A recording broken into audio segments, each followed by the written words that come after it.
Passeremo delle libecciate incredibili. Era così che parlava Claudio Ranieri in conferenza stampa prima dell'inizio del campionato. E le sue parole di ieri del post partita non mi stupiscono, perché dice: siamo stati gli ultimi a salire in Serie A, al 95esimo, gli ultimissimi, non abbiamo stravinto il campionato di Serie B. Mi aspettavo certe difficoltà, certo magari non così. E sì, perché i numeri, ragazzi, sono impietosi, solamente 3 gol fatti, di cui uno di rigore, 2 punti, non abbiamo mai vinto, ultimi. Se il campionato finisse oggi saremmo retrocessi, direi meritatamente.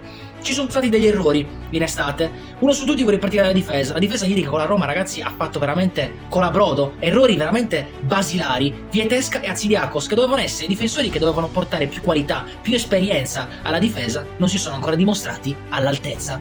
E Dossena non può stare in panchina. Dossena, ragazzi, per me è il miglior difensore della rosa, non può stare in panchina a fronte della difesa così che fa degli errori incredibili.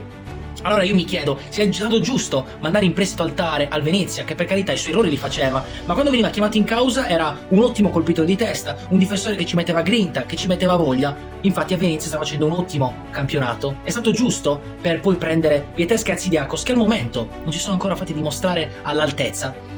Acquisti forse troppo onerosi per dei giovani che non sono ancora pronti. Sulemana ieri in difficoltà, prospetto veramente interessante, può essere un giocatore veramente di grande prospettiva, ma al momento non è ancora pronto per giocare tutte le partite. Così come Prati, ottimo regista, ma non possiamo affidare la regia di tutte le partite a un ragazzo che fino all'anno scorso giocava in Serie B e tra l'altro era pure retrocesso. Quindi un'ottima promessa, ma forse, ragazzi, è chiedergli troppo di fare tutte le partite. L'arrivo di Petagna, sapevamo che a livello statistico Petagna non era un grandissimo bomber, eppure è arrivato.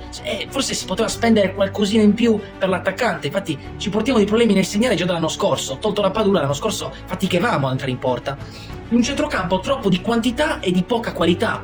Si poteva forse comprare qualche giocatore che avesse più qualità per magari servire i palloni, perché ragazzi, oltre a Mancosu non abbiamo un riferitore tra centrocampo e attacco. Insomma, problemi che allo stato attuale ci dobbiamo tenere perché il mercato è chiuso. Allora adesso io non mi voglio aggrappare, ragazzi. Sicuramente il nostro campionato inizia a Salerno, proprio a Salerno, dove 2 anni fa ci giocavamo la permanenza in Serie A. Guardate il destino.